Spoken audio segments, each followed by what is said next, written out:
Ici Maryse Mauger, bienvenue à vos nouvelles d'ici, édition du 26 octobre. Voici le contenu de votre émission pour cette semaine.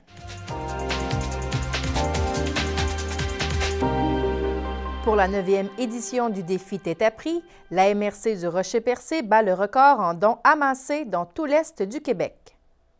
Le CREGIM se retire du comité de suivi de la cimenterie de Port-Daniel-Gascon. Télévague procédait à sa 26e Assemblée générale annuelle. La Fabrique de Bonaventure débute sa campagne de financement pour la dernière phase de rénovation de l'Église. Cathy Édith Lacroix lançait son roman « Tome 2 », La vie selon Doux. Et le Centre culturel de Passepébiac vous invite à la Semaine de l'Histoire du patrimoine.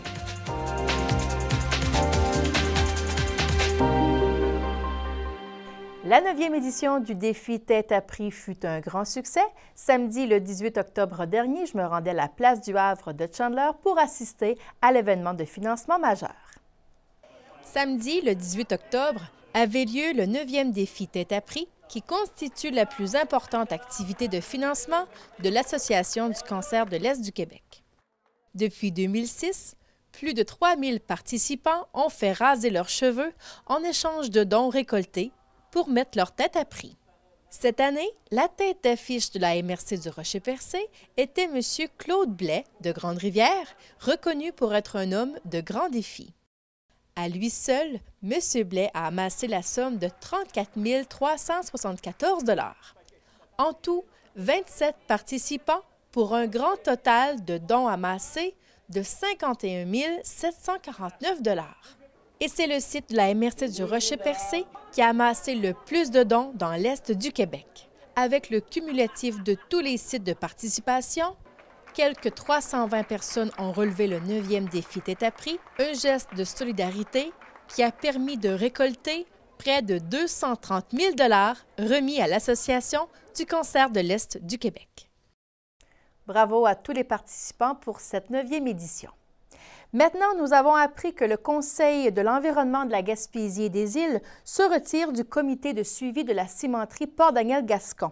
Pour en savoir davantage, je suis allée rencontrer M. Yannick Desbiens, agent de communication et de gestion du CREGIM.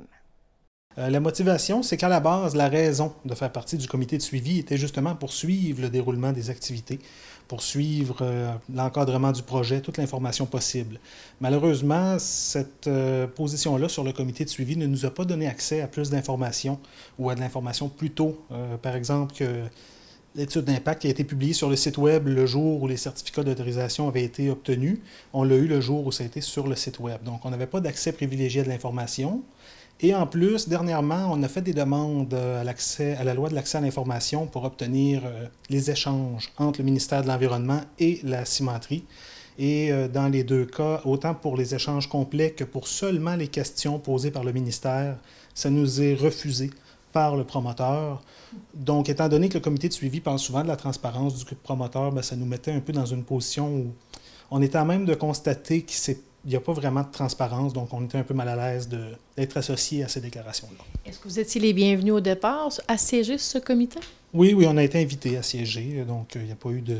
notre présence, je crois, était souhaitée, et nous, on se présentait là avec un esprit quand même ouvert, dans le but de travailler en concertation, mais toujours dans le but aussi d'avoir toute l'information possible pour bien se positionner face au projet, ce que malheureusement, on n'a jamais eu. Et vous sentez qu'il y a quelque chose à cacher? Bien, c'est-à-dire, on peut difficilement l'assumer, mais évidemment, puisqu'on nous refuse l'information, bien, on se questionne à tout le moins sur les raisons qui motivent ce refus-là. On évoque souvent le secret industriel, on en convient, il y a probablement des sections qui sont très sensibles et qui pourraient être biffées de la documentation qui nous sera envoyée. Toutefois, on sait très bien que toutes les questions que le ministère a posées ne sont pas que des questions où il y a du secret industriel. Donc, on aimerait quand même avoir ce qui ne touche pas au secret industriel. Et quand vous avez reçu, en même temps que tout le monde, ces informations, est-ce que vous trouvez qu'il y avait quelque chose qui n'allait pas bien ou quand même tout était comme conforme? Bien, c'est-à-dire conforme. Il y a évidemment des choses préoccupantes. L'analyse a duré plusieurs mois, donc on n'a pas été à même de répondre très rapidement puisque les certificats d'autorisation étaient déjà émis. Okay. Les travaux étaient sur le point de commencer déjà. Donc l'analyse, elle, s'est prolongée bien au-delà du début des travaux et des annonces financières également.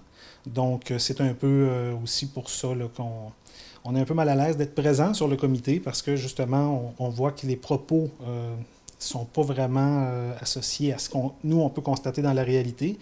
Et l'accès de l'information, quand même, là, on parle de... Il a fallu, premièrement, se rendre à faire des demandes. On a fait une tentative de médiation devant la commission de l'accès à l'information. C'était refusé sur le champ également. Donc, on ne peut pas assumer qu'il y a des choses à cacher derrière, mais on peut se questionner, évidemment. Eh bien, Télévague procédait à sa 26e Assemblée générale annuelle samedi le 18 octobre dernier. Eh bien, voici un compte-rendu de l'événement.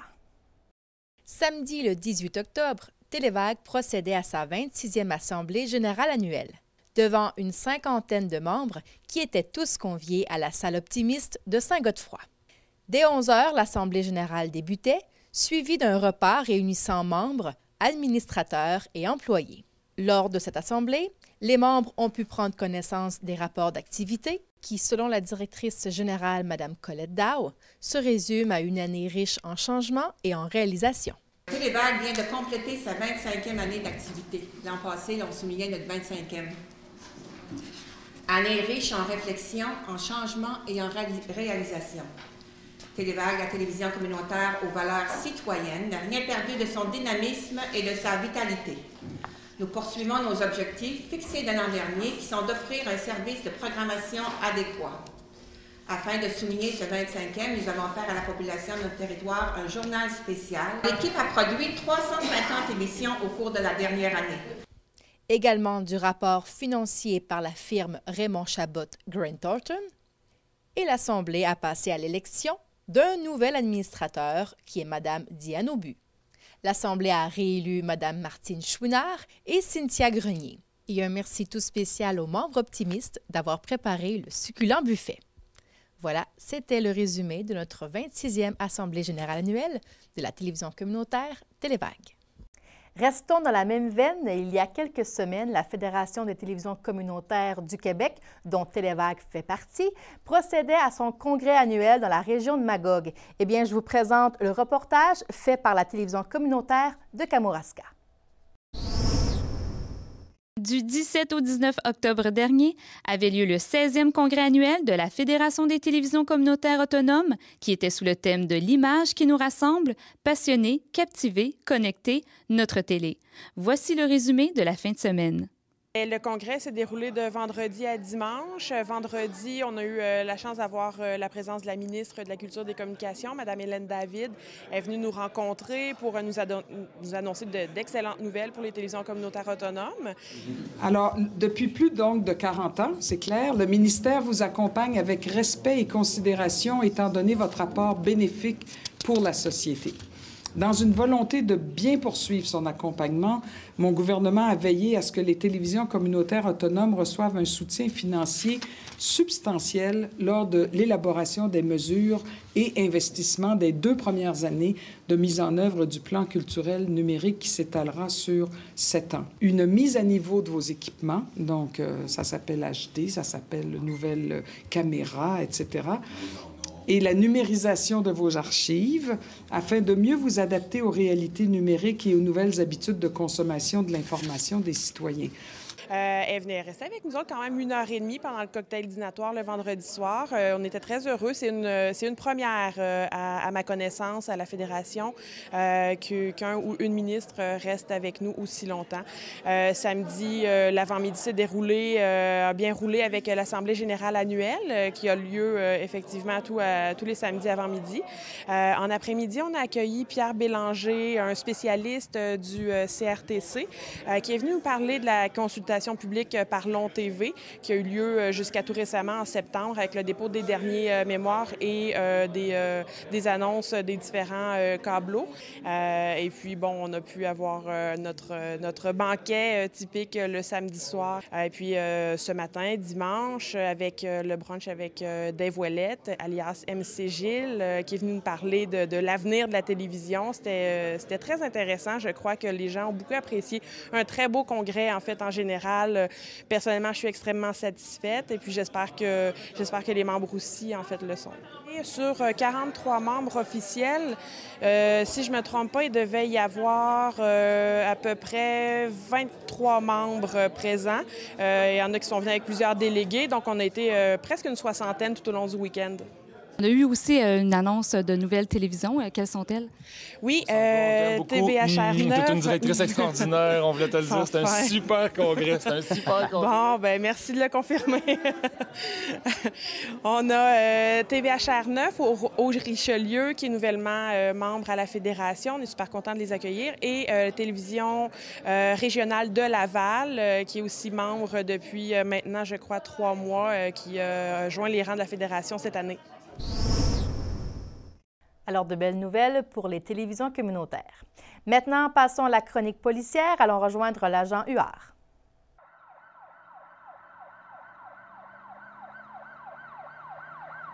Bonjour et bienvenue à votre chronique hebdomadaire concernant l'actualité des postes de New Carlisle et Pabot. Alors, sans plus tarder, au cours de la dernière semaine pour le poste de New Carlisle, nous avons au niveau des collisions matérielles uniquement 5 dossiers. On parle de 2 survenus à Bonaventure, 2 à Passepébiac et 1 à New Carlisle. Dans ces 5 cas, on parle de 3 collisions impliquant des chevreuils. Au niveau des collisions avec blessés maintenant, on parle de 2 collisions avec blessés mineurs, une survenue à Passepébiac et l'autre à Bonaventure. Et au niveau d'une conduite capacité affaiblie, on parle d'un dossier qui est ouvert à Passepébiac.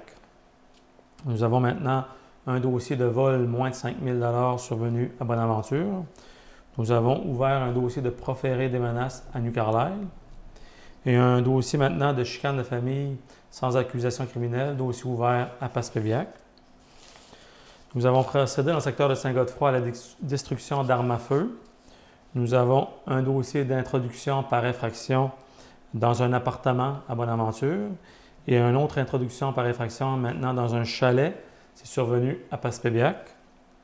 Nous avons procédé à l'exécution de 6 mandats d'arrestation qui ont été effectués au poste de New Carlisle.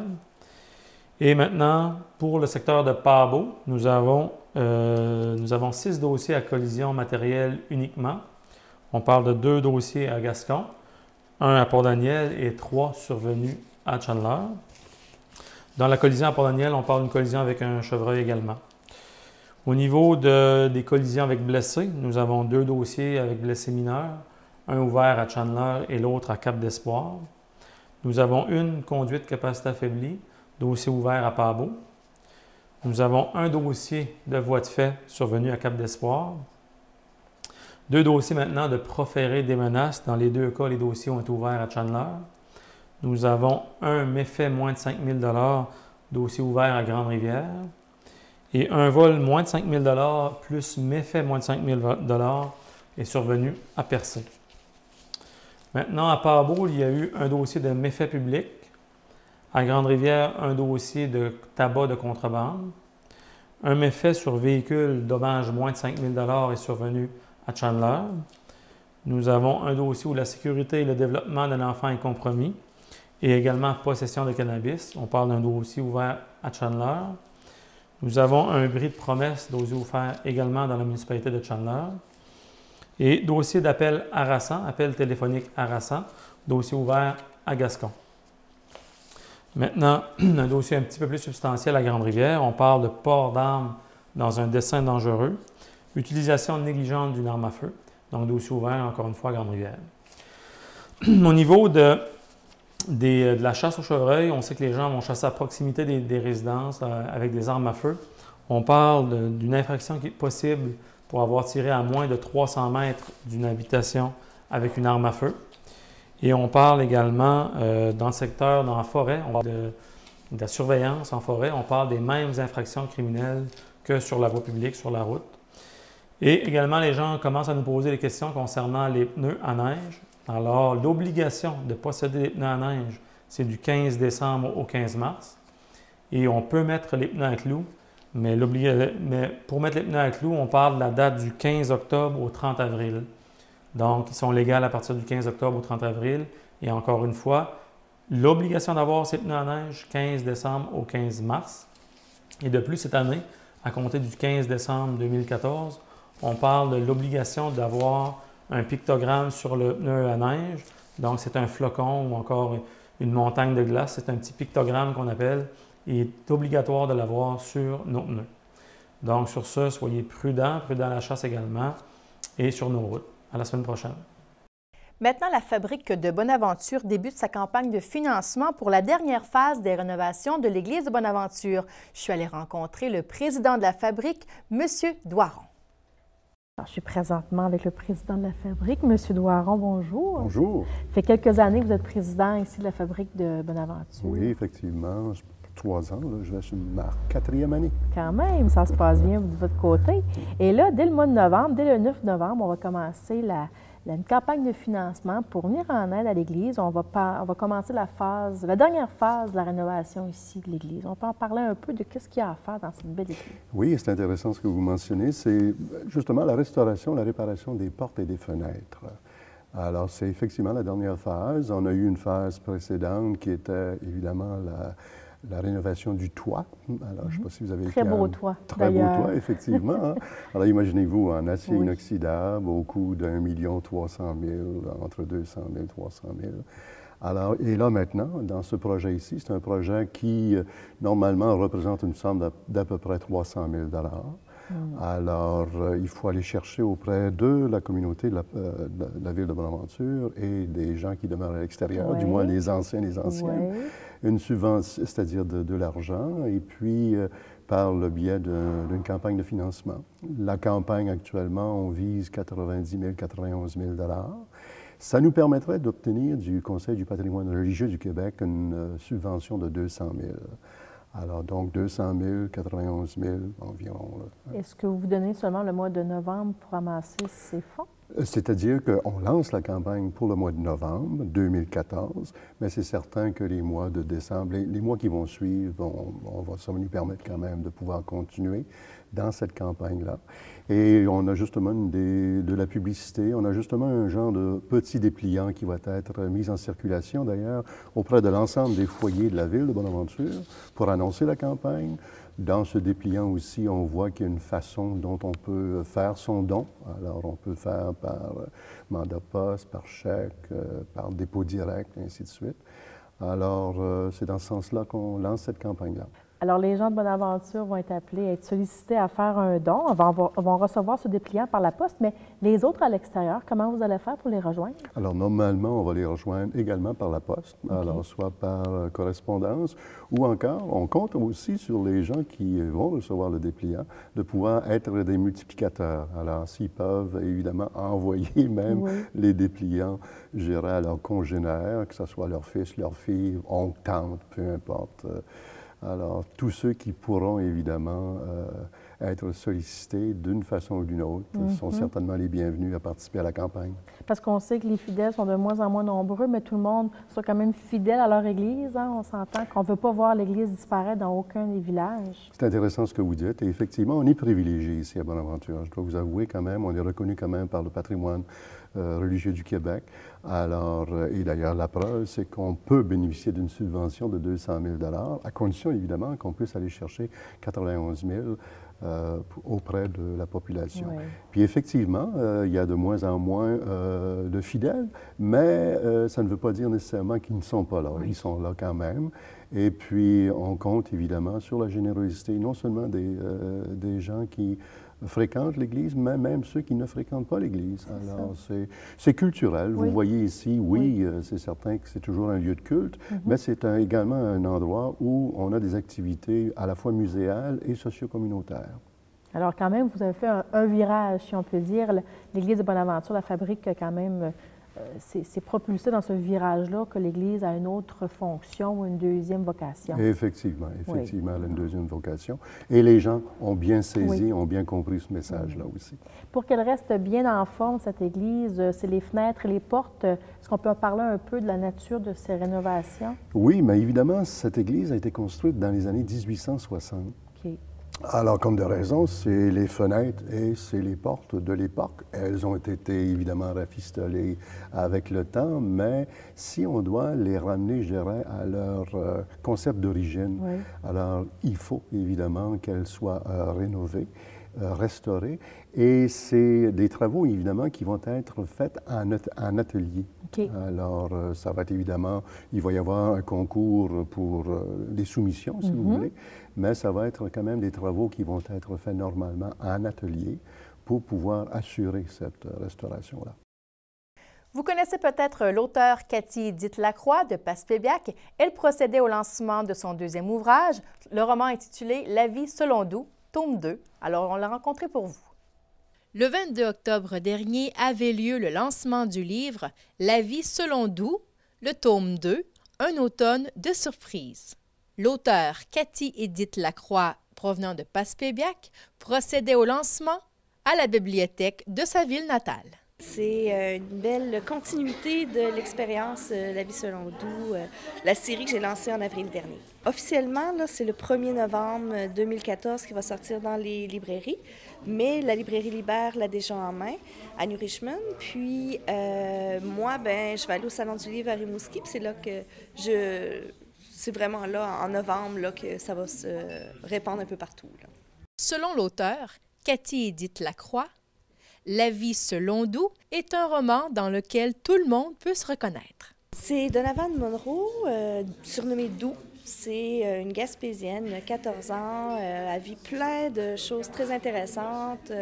Il y arrive toujours plein d'anecdotes cocasses. C'est un petit peu, je touche à tous les sujets possibles dans la vie d'une personne. Ça rappelle un petit peu qu'est-ce qu'on a vécu quand on était adolescent. Les adolescents se reconnaissent là-dedans. Alors, c'est vraiment une série qui va de 10 à 100 ans. Puis, c'est une Gaspésienne dans une Gaspésie fictive, comme je l'ai déjà dit, parce que j'ai changé le nom des lieux pour que tout le monde puisse s'identifier à l'endroit. Là, on est à l'automne, alors on voit l'entrée scolaire, on voit un petit peu le cheminement, comme un petit peu différent, si on veut, de ce qui s'est passé dans le tome 1, qui était durant l'été. L'été est en vacances, c'est plus relax. L'automne, il faut qu'elle cadre dans le système scolaire. Puis là, il arrive plein d'anecdotes entre-temps, fait que c'est assez particulier. Puis c'est très agréable toujours. Je mets toujours une bonne dose d'humour et j'aime que ça roule bien. J'aime que les gens s'amusent en lisant. Poursuivons dans la culture. Cette fois-ci, le Centre culturel de Passepébiac vous invite à la Semaine de l'histoire du patrimoine. Allons rejoindre Mme Robitaille pour en savoir davantage au niveau de la programmation offerte.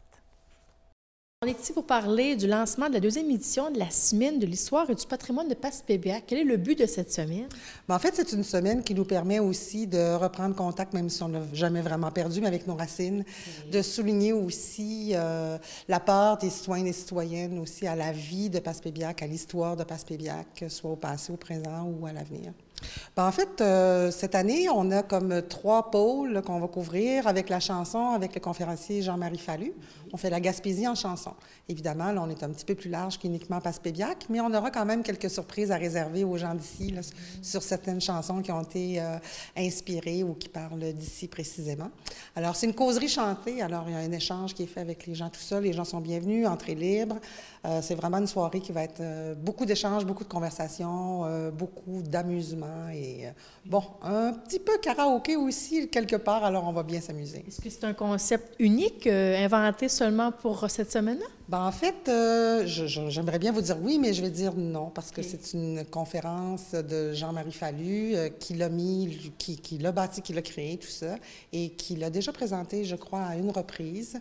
Et j'imagine que d'autres lieux de la Gaspésie auront plaisir de l'accueillir aussi dans un proche avenir. Parfait. Il faut réserver pour cette activité ou on se présente directement? On n'a pas besoin de réserver, on est bien accueillant, il n'y a aucun problème à cet effet-là pour l'ouverture du jeudi. Parfait. Et on continue avec le samedi 1er novembre avec une soirée hommage Les Grands de Passepébiac. Oui, alors c'est notre soirée hommage qui est là pour sa deuxième édition cette année. On rend hommage à des citoyens et des citoyennes de Passepébiac qui, de par leur action bénévole ou de par leur travail, ont collaboré à l'essor de la ville. Alors, c'est une soirée où c'est un souper-gala, suivi cette année d'un spectacle traditionnel.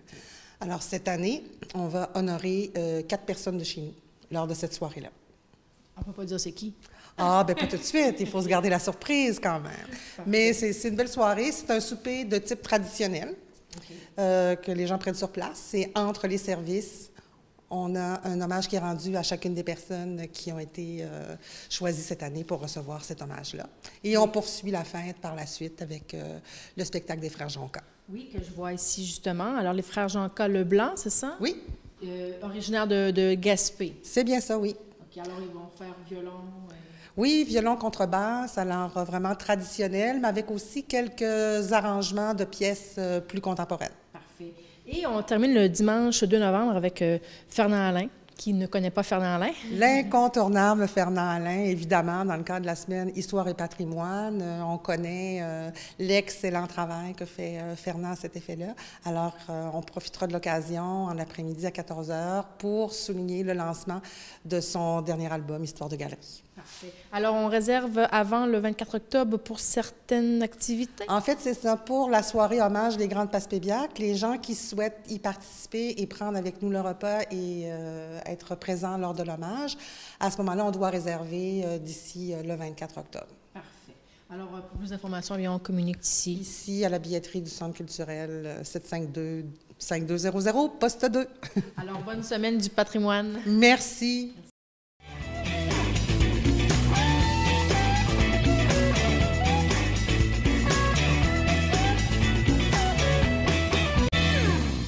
À la chronique agenda de cette semaine, eh bien, la clinique de vaccination sans rendez-vous contre la grippe saisonnière aura lieu dès le 1er novembre ainsi que le 2, le 4, le 11, 13, 19 et 26 novembre au club de golf de Chandler de 9 h à 16h30 et le 5 novembre et le 12 novembre à la salle multifonctionnelle du Célestite Gascon de 9 h à 16h30. S'il vous plaît, apportez une carte de l'hôpital ou votre carte d'assurance maladie et consultez également l'horaire sur le site Internet c3srocherpercé.org.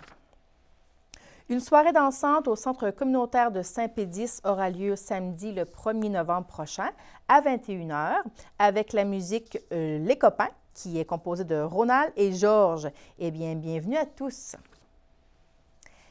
Le marché aux puces situé au sous-sol de l'Église catholique de Saint-Étienne de New Carlisle sera ouvert samedi le 1er novembre de 12h30 à 15 h. De plus, veuillez noter qu'il est aussi ouvert tous les mercredis et vendredis de 13 h à 15 h. Bienvenue à tous.